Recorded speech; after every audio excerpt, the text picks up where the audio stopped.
నమస్కారం, మీరు చూస్తున్నారు HN9 టీవీ. కడప జిల్లా బ్రహ్మంగారి మఠం యోగి వేమారెడ్డి అన్నదాన సత్రనందు మండలంలో 10వ తరగతి చదువుతున్న విద్యార్థులకు బ్రహ్మంగారి మఠం మద్దిరెడ్డిపల్లి గ్రామానికి చెందిన లెక్కల విజయలక్ష్మి పరీక్షా సామాగ్రిని తన సొంత ఖర్చులతో అందజేశారు. ఈ సందర్భంగా వారు మాట్లాడుతూ విద్యార్థులు పరీక్షా సమయం దగ్గరికి వస్తున్న సందర్భంగా కష్టపడి చదివి పరీక్షల్లో మంచి ఫలితాలు సాధించాలని ఆకాంక్షించారు. ఈ కార్యక్రమంలో Sarva Shiksha Abhiyan project director Ambavarapu Prabhakar Reddy, DEO Anuradha, Dasaratha Ramireddy, మండల పరిధిలో ఉన్న పాఠశాల హెడ్ మాస్టర్లు, విద్యార్థులు పాల్గొన్నారు. ఈరోజు ఈ కార్యక్రమానికి నన్ను ఆహ్వానించినటువంటి ఈ బ్రహ్మంగారి మఠం ఎంఈఓలు, హెచ్ఎంస్ అందరికీ, ఈ యూనియన్స్ అందరికీ కూడా నా శుభాకాంక్షలు తెలియజేస్తున్నాను. చాలా ఆనందంగా ఉంది ఈ సమావేశానికి పార్టిసిపేట్ చేసినందుకు. సైలెన్స్ ఉండాలి పిల్లలు. మన స్టేజ్ మీద ఉన్నటువంటి, డయాస్ మీద ఉన్నటువంటి అందరికీ, పెద్దలందరికీ కూడా నా నమస్కారాలు. స్టేజ్ ముందు ఉన్నటువంటి టీచర్స్, పేరెంట్స్, మీడియా మిత్రులు అందరికీ కూడా నా నమస్కారాలు తెలియజేస్తున్నాను. పిల్లలందరికీ నా శుభాశీస్సులు. ఈరోజు సారు అన్ని విషయాలు, నేను ఏదైతే చెప్పాలనుకున్నానో ఆ విషయాలన్నీ కూడా సార్ కూలంకుషంగా పిల్లలందరికీ చెప్పడం జరిగింది. కాకపోతే నేను ఒక విషయం మాత్రం చెప్పదలుచుకున్నా. మీకు 10th క్లాస్ ఎగ్జామ్స్ ఎన్ని రోజులు ఉన్నాయి? ఈరోజు ఇంకా అయిపోయినట్లే. 18th స్టార్ట్ అవుతుంది కాబట్టి 18th కూడా కౌంట్లోకి రాదు. అంటే 17th వరకు మీరు టైం తీసుకుంటే 10 డేస్, గట్టిగా 10 డేస్ ఉన్నాయి. ఈ 10 డేస్ని కూడా మీరు సద్వినియోగం చేసుకోవాలా, దుర్వినియోగం చేసుకోకూడదు. ఇన్ని సంవత్సరాలు చదివిన చదువుకి అర్థం రావాలి అంటే ఈ ఒక్క 10th క్లాస్లో మీరు ప్రజెంట్ చేయబోయే ఎగ్జామ్లో మీరు రాయబోయేదే మీ ఫ్యూచర్ను డిసైడ్ చేస్తుంది. కాబట్టి టైం విలువ తెలుసుకొని మీరందరూ కూడా చక్కగా చదువుకోవాలి. ఆ టైం విలువ గురించి నేను ఒక చిన్న ఎగ్జాంపుల్ చెప్తాను. అసలు అంత ప్రీషియస్, టైం ప్రీషియస్ అనేది ఎందుకు అంటారు అంటే, ఒక సెకండ్ విలువ గురించి తెలవాలి అంటే, ఒక పిల్లవాడు బైక్ మీద పోతా ఉన్నాడు. బైక్ మీద రోడ్డు మీద పోతున్నాడు. పోతూ ఒక్క సెకండ్ ఆగితే వన్ లైఫ్ ఉండేది. ఆ సెకండ్ ఫాస్ట్గా తీసుకెళ్లేసరికి యాక్సిడెంట్ అయింది. ఫాస్ట్గా వెళ్ళేసరికి యాక్సిడెంట్ అయిపోయింది. అది కూడా చాలా మేజర్ యాక్సిడెంట్.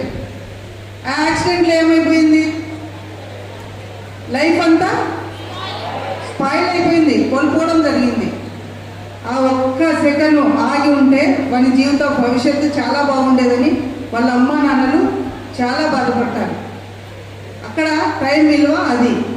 తర్వాత ఒక ఒలింపిక్లో ఒక ఆటగాడు, రన్నింగ్ రేస్లో ఆటగాడు ఒక్క నిమిషం పరిగెత్తుంటే ఫస్ట్ ప్లేస్ వచ్చేది. ఒక్క నిమిషం, ఇన్ని సంవత్సరాలు కష్టపడినదంతా ఒక్క నిమిషంలో నేను పోగొట్టుకున్నాను అని బాధపడతాడు. ఫస్ట్ ప్లేస్ రావాల్సిన ఆటగాడికి 4th ప్లేస్ వచ్చింది. ఆ ఒక్క నిమిషం విలువ ఆ ఆటగాడికి తెలుసు. అలాగే ఒక్క గంట విలువ ఎవరికి తెలిసింది? బంధువులు హాస్పిటల్లో ఐసీయూలో ఉన్నారు. బంధువులందరూ వచ్చి బయట ఏడుస్తూ ఉన్నారు. ఏడుస్తుంటే డాక్టర్ ఏం చెప్పినాడు? హార్ట్ అటాక్ వచ్చింది, ఈయనకి చాలా సివియర్గా ఉంది, 48 అవర్స్ గడిస్తే కానీ నేను ఏ విషయం చెప్పలేను అని డాక్టర్ అంటాడు. ఆ 48 అవర్స్ వాళ్ళకి ఆ 48 అవర్స్ని ఎంత స్లోగా గడుస్తున్నాయంటే, అయిపోతే బాగుండు 45 గంటలని 48 గంటలు అయిపోతే బాగుండు అని అనుకునే టైం అది. అలాగే నెలల విలువ ఎలా తెలిసింది? ఒక చిన్న బాబు ప్రీమెచ్యూర్ బేబీ అంటే నెలలు నిండకముందే పుట్టడం జరిగింది. నెలలు నిండకముందే పుట్టడం వలన ఆ అబ్బాయిని చిన్న ఇంక్యుబులేటర్లో ఉదయం మళ్ళీ ఈవినింగ్ అదే టైంకి వెళ్తాడు. ఒక్కరోజు ఆయన లేయడం లేట్ అయింది అనుకోండి, ఏమైతుంది?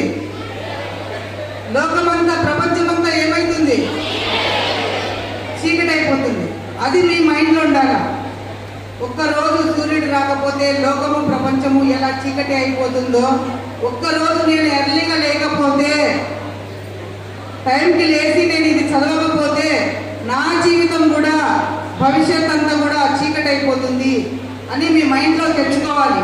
ఎప్పుడైతే అది మైండ్లో కార్యక్రమాన్ని ఏర్పాటు చేయడానికి కారణం ఏమిటి అని మనం ఆలోచిస్తే, ఎంత చిన్న స్థాయి నుంచి ఉన్నత స్థాయికి చేరుకున్నందుకు ఆమె జీవితంలో ఎన్ని కష్టాలకు ఎన్ని నష్టాలకు గురి అయ్యి అంత స్థాయి చేరుకున్నదో ఆమె అనుభవాలు చెప్తారు. ఇదిగో ఇక్కడ ఉన్నారే వీరిద్దరే ఆ మహాతల్లిని కన్నటువంటి భాగ్యశాలులు, సిద్ధారెడ్డి గారు, ఓబులమ్మ గారు. అనుకోని పరిస్థితులలో తండ్రి జైలుకి వెళ్ళాడు చాలా రోజుల కిందట. అప్పటికి మీ అంత కూడా కాదు విజయలక్ష్మి గారు, ఇంకా 7వ 8వ తరగతి చదివే సమయంలో. మరి కుటుంబ యజమాని జైలుకి వెళితే ఆ కుటుంబ భారాన్ని ఎలా నడపాలి అనేటువంటిది అందరికీ. ఆమె పెద్ద కూతురు. పాఠశాలలో చదివే ప్రతి ఉపాధ్యాయుడు, ప్రతి కరెస్పాండెంట్, ప్రతి హెడ్ మాస్టర్ అందరూ కూడా ఆమెకు ఎంతో సహకరించారు. ఎందుకంటే ఆమె యొక్క విధేయతలు, ఆమె యొక్క మంచి నడవడిక, ఒక సామాన్య రైతు కుటుంబంలో నుంచి ఇంత ఉన్నతికి రావడానికి ఎన్ని కష్టాలు పడిందో ఆమెతో జీవితం పంచుకుంటే మనకు తెలుస్తుంది. అలాంటి పరిస్థితులలో కూడా అత్యుత్తమైనటువంటి మార్గంతో 10th క్లాస్ పాస్ అయింది, ఇంటర్మీడియట్ అయిపోయింది. చివరికి తండ్రి గారు జైలు నుంచి ఇంకా రాకముందు కూడా ఈ కుటుంబ భారాన్ని మోసేందుకు చాలా ప్రయాసపడింది. తన తమ్ములను చెల్లెలు చదివించడానికి నేనంటూ కృషి చేయకపోతే కుదరదని చెప్పి జిల్లా ఎస్పీ దగ్గరికి వెళ్ళి వాళ్ళ కుటుంబ పరిస్థితులను చెప్పి హోంగార్డుగా ఉద్యోగం సంపాదించింది మొట్టమొదట.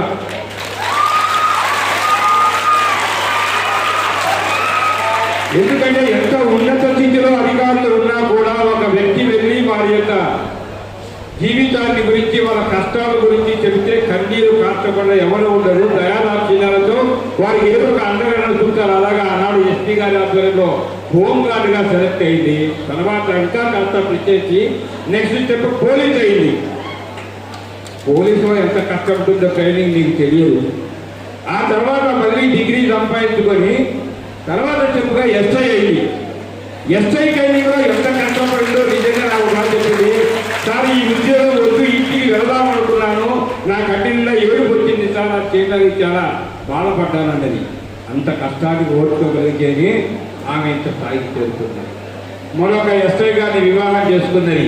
ఇద్దరు కలిసి జీవన ప్రయాణంలో అత్యున్నతమైనటువంటి ఆమె ఆశయాలతో పిల్లలకు ఎప్పుడూ కూడా ఆదర్శంగా నిలబడింది. కర్నూలు జిల్లాలో పనిచేసేటప్పుడు షీటింగ్ ఆమె ఆధిపత్యం వహించి ఎంతో మంది మహిళలను, విద్యార్థులను ఉత్తేజపరిచింది. అందుకే నేను సాధారణ స్థాయి నుంచి ఇంకో స్థాయికి చేరుకోవడానికి మా యొక్క కుటుంబ నేపథ్యమే కారణం. కాబట్టి నాలాంటి పరిస్థితులు ఏ ఆడపిల్లకు కానీ ఏ మగ పిల్లవాడికి కానీ ఉండకూడదని ఏదో చిన్న సహాయమైనా మన తరఫు నుంచి చేయాలని ఆమె స్వయం కృషిలో సంపాదించినటువంటి సొమ్ములు వచ్చి మీకు ఖర్చు పెట్టింది. అంటే నేను గొప్ప కాదు, ఒక పెన్ను, ఒక పెన్సిల్, ఒక నోట్బుక్ ఇచ్చినంత మాత్రాన ఇంత గొప్పది కాదు. ఇది ఒక ఇన్స్పిరేషన్ అనుకో. అది కాదు బహుమతులు. ఇప్పుడు ఇక్కడికి వచ్చినటువంటి వ్యక్తులు మీకు సందేహాలు, సలహాలు, ఆశీస్సులు ఇచ్చారు. అది మీకు గొప్ప అభిమానంతో కూడినటువంటి బహుమతి. ఆ బహుమతి అందుకోవాలని ఆమె ఈ కార్యక్రమాన్ని ఏర్పాటు చేసింది. కాబట్టి మరి ఆమె జీవితం తెరిచిన పుస్తకమే మా అందరికీ కూడా. అలాగే అందరూ కూడా ఆమె లాంటి కష్టపడి తన పిల్లలు, తన సంసారాన్ని, తల్లిదండ్రులను, తమ్ములను అందరినీ ఆరోగ్యాన్ని ఉన్నతిలోకి స్థితిలోకి చేయడానికి ఆమెను మనం ఆదర్శంగా తీసుకోవాలని కోరుతూ, మాకు కూతురుతో సమానం ఆమె కూడా. ఆమె పేర్లు 2 ఉన్నాయి. విజయలక్ష్మి. విజయం అంటే లక్ష్మి అంటే 2 సాధించుకున్నారు ఆమె కష్టంతో. కాబట్టి మీరు కూడా మనకు విజయలక్ష్మి కావాలి. Okay, thank you.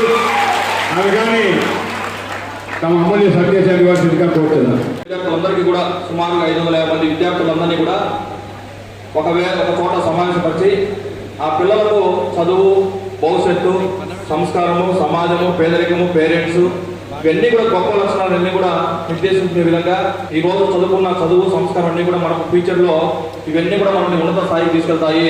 ఆ ఉద్దేశంగా ఒక ఎంకరేజ్మెంట్గా ఈరోజు ఇదే మండలంలో జన్మించి ఇదే మండలం నుంచి ఒక జిల్లా అధికారిగా అంటే మన నిజ జీవితంలో రియల్ లైఫ్లో ప్రతి విద్యార్థి కూడా ఒక 3 మెట్లు ఉంటాయి. విద్యార్థి దశ అంతా కూడా 3 మెట్లు ఉంటే అందులో 10వ తరగతి అనేది తొలి మెట్టు, ఇంటర్మీడియట్ 2వ మెట్టు, డిగ్రీ అనేది 3వ మెట్టు. ఈ విధంగా ఈ 3 మెట్లు ఏ స్టూడెంట్స్ అయితే సునాయాసంగా వాళ్ళందరూ కూడా ఎక్కగలుగుతారో, వాళ్ళందరూ కూడా సాధించగలుగుతారో.